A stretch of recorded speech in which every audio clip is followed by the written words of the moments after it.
ভোরের আলো ফোটার আগেই নাটোর পৌরসভার ৯টি ওয়ার্ডের বিভিন্ন সড়কে ঝাড়ু দেওয়া শুরু করেন ৫৬ জন পরিচ্ছন্নতা কর্মী।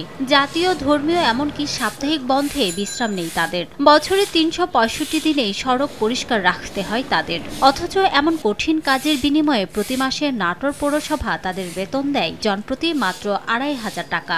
একইভাবে সড়কের পাশে ড্রেন পরিষ্কার করা ৩০ জন শ্রমিককে প্রতি মাসে বেতন দেওয়া হয় ৫,৪০০ টাকা করে। দ্রব্যমূল্যের ঊর্ধ্বগতির বাজারে এ বেতন দিয়ে মানবেতর জীবনযাপন করতে হচ্ছে পরিচ্ছন্নতা কর্মীদের। পৌরসভার চুক্তিভিত্তিক নিয়োগ পাওয়া এসব পরিচ্ছন্নতা কর্মীরা বসবাসও করছেন জরাজীর্ণ বাসভবনে। ঝড় বাদল কিছুই নাই।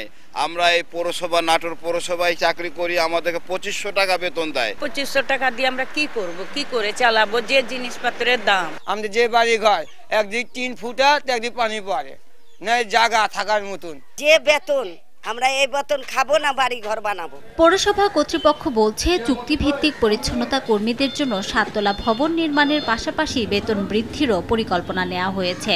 উন্নয়ন সমন্বয় সভায় আমরা সম্মানিত এই জেলার জেলা প্রশাসক মহোদয়ের কাছে আমরা ভূমি চেয়েছি।